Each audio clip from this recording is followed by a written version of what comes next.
welcome back to the Striha Sports Podcast.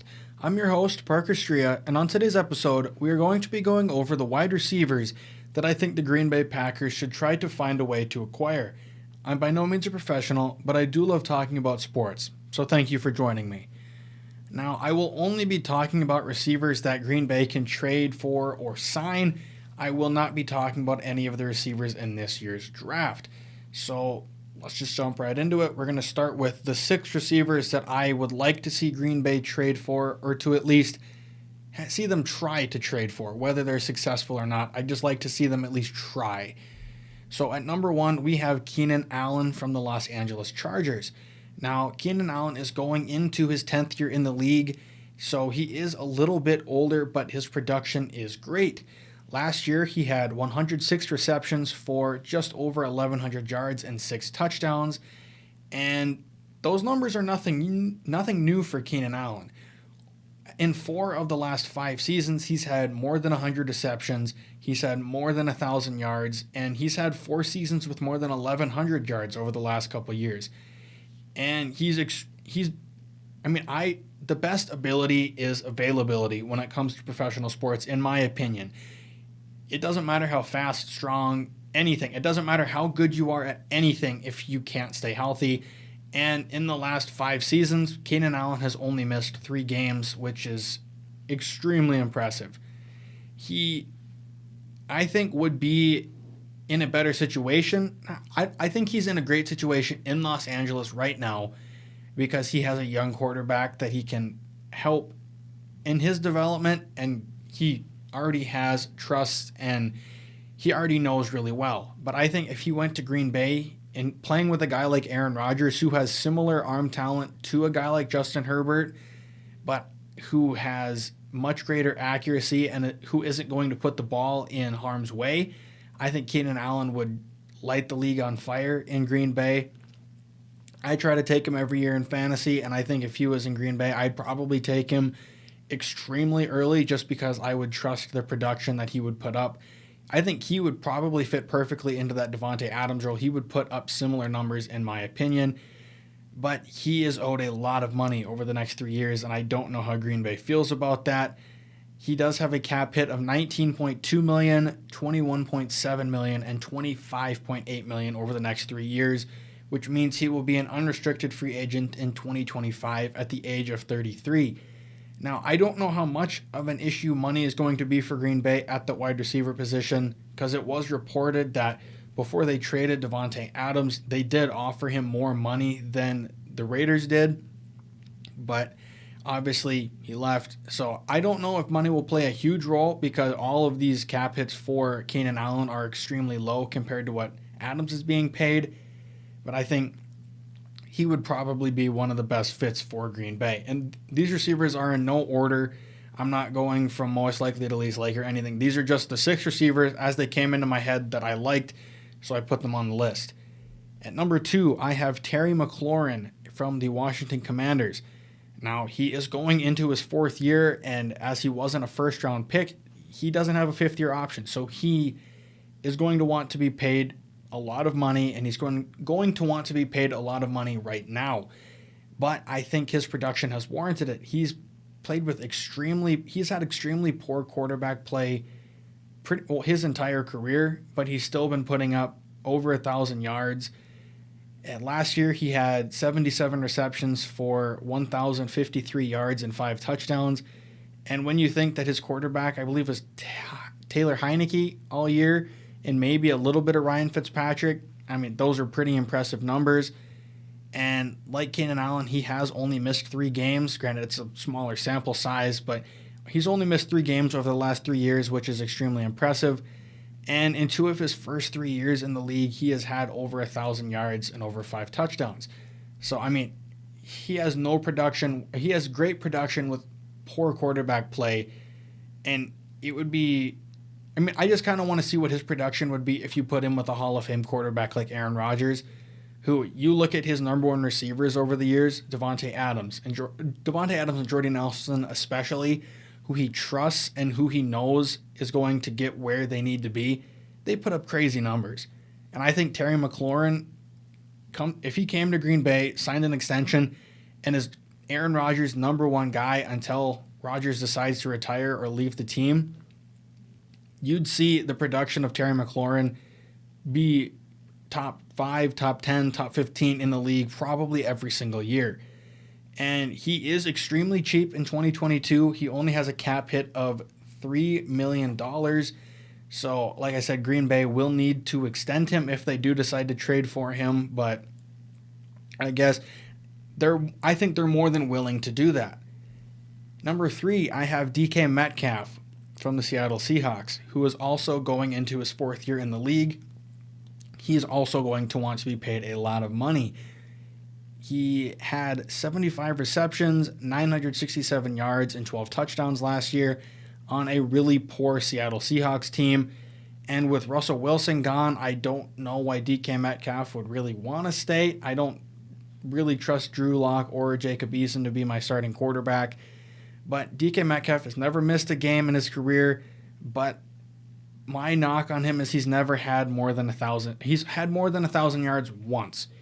And granted, he did have 1,300 yards that year in 2020, but if you are going to want big money, I mean, you look at Christian Kirk, I hate that he got that contract because now you're going to see receivers that aren't putting up as good of numbers as a lot of the top receivers in the league.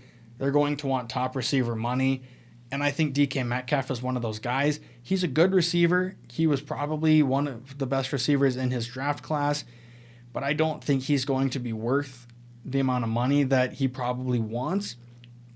So that might keep Green Bay away from trying to get him just because he hasn't really had the production since coming into the league with one of the top quarterbacks in Russell Wilson. So I don't really know if Green Bay is willing to pay him, but if they do, he's a great deep threat and he would be an immediate impact player for Green Bay. Number 4, I have Tyler Lockett, also from the Seattle Seahawks, who is going into his 8th year in the league. So he is a little bit on the older side for guys on this list, but his production is still top tier. Last year, he had 73 receptions for 1,175 yards and 8 touchdowns. So those are pretty good numbers considering Russell Wilson missed a couple games and that team was just bad. And in his 7 years going on 8, he has only missed 2 games.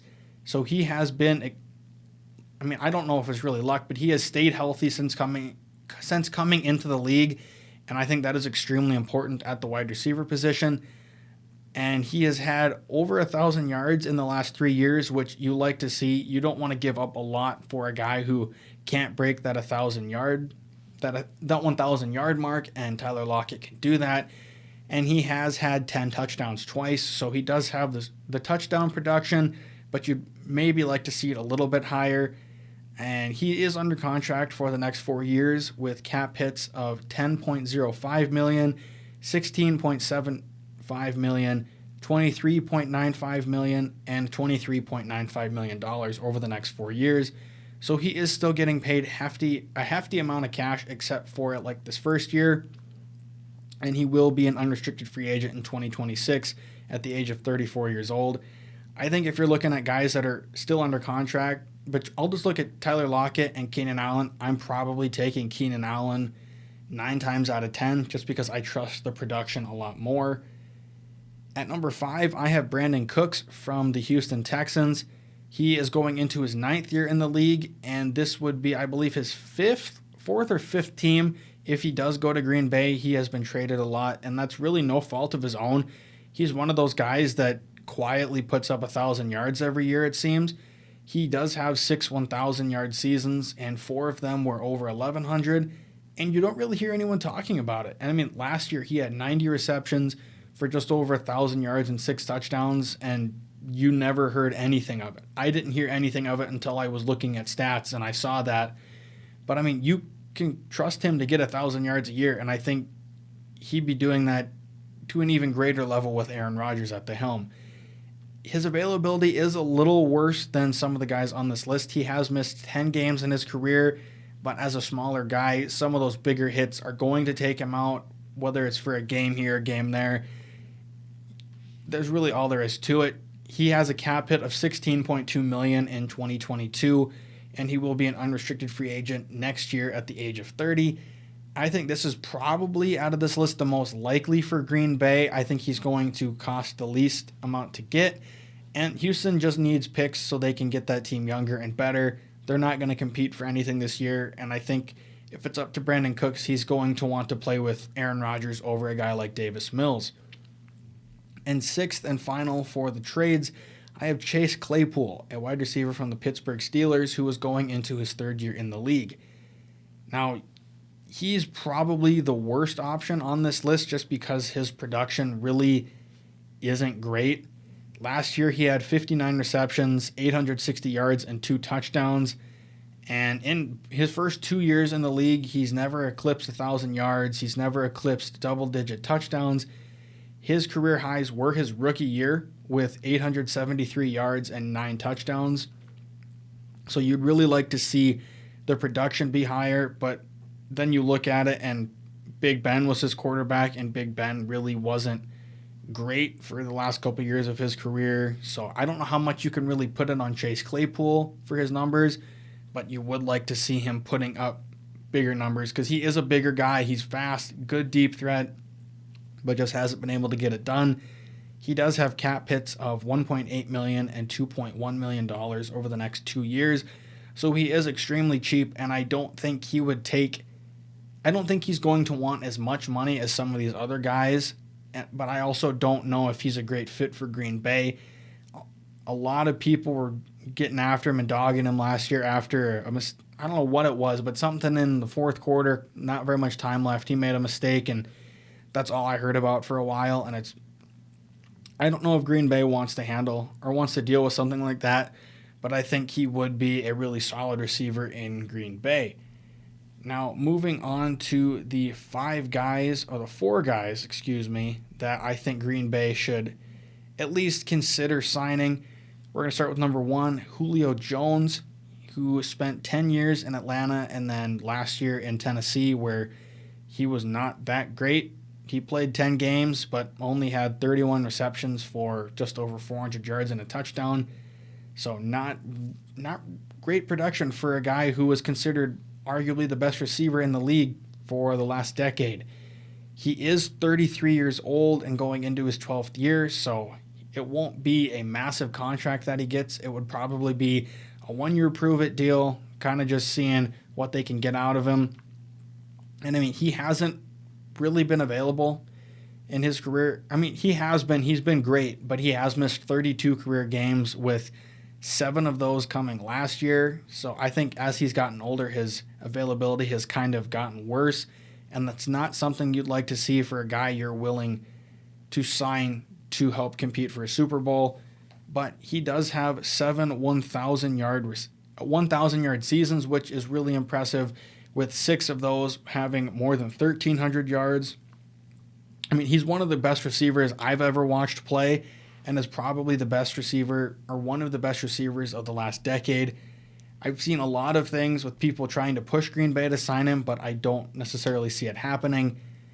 Number 2 on the list, I have Jarvis Landry, who spent 4 years in Miami and then another 4 years in Cleveland. He is younger than Julio Jones. He is going into his 9th year and is only going to be 29 once the league year starts, or once the season starts. And his availability last year was a little bit rough. He missed 5 games, I believe. And even in 12 games, he didn't put up great numbers. 52 receptions, 570 yards, and 2 touchdowns. But I think he did play a lot of last season hurt. I know I read that somewhere. I don't remember exactly what the extent of the injury was, but I do know that he was hurt. And he has only missed 6 career games, so outside of last year, he had only missed 1 game in his previous 7 years, which I think is extremely impressive. But he has never had double-digit touchdowns in a season, and he hasn't had an 1,000-yard season since 2019, and he has had 3 of them. I don't really like him coming to Green Bay, but I know they're looking at him, and I know they're considering it. I don't know if it's a great move, but I think he would be a really solid receiver with Aaron Rodgers, whether I like the move or not. Number 3, I have Will Fuller, who spent 5 years in Houston before 1 year in Miami that saw him only play 2 games and have 2 receptions for 26 yards. Now, this is probably the guy I least want them to sign.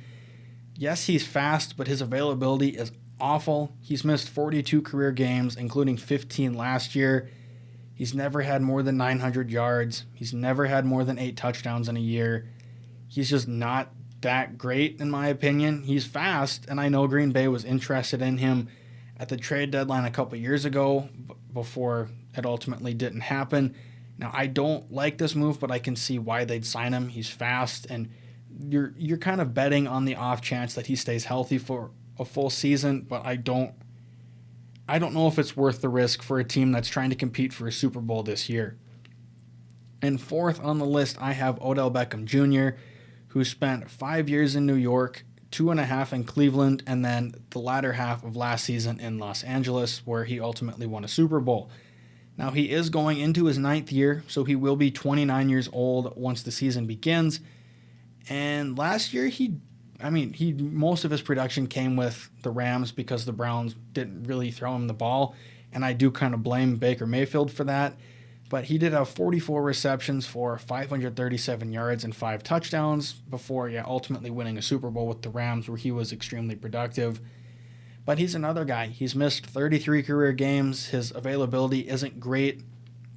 Granted, I think a lot of those games that he missed came in 1 year because he did tear his ACL at some point in a season. I don't know exactly what season it was, but I know he tore his ACL early in the year and missed the rest of the year. But he's, when healthy, is one of the best receivers in the league, and I don't think there's really any question to that. He's had 5 1,000-yard seasons, 3 of those with more than 1,300 yards, but he also hasn't had double-digit touchdowns since 2016, and he hasn't had more than 6 since 2018. So, his production kind of fell off as soon as he got to Cleveland. So I think if you put him with a guy like Aaron Rodgers, he's going to produce as long as he can stay healthy. But there's also the talk, or there's also the thing, like, people don't like his attitude. They think he's kind of I don't even know. There's words that I've heard people say that I won't say on this podcast because I'm not trying to say any bad words on here. But I don't know if he's a great fit in Green Bay, but I think he and Aaron Rodgers would really love playing with each other. The things both of them can do at their respective positions would make Green Bay an extremely scary offense if they can get another receiver alongside them. But as always, I'm your host, Parker Striha, and this has been the Striha Sports Podcast. Our random sport fact of the day is that the tallest player in NFL history was former Raiders defensive tackle Richard Sly, who stood at an astonishing 7 feet tall. As always, thank you for tuning in, and don't forget to hit that notification bell for whenever a new video gets posted.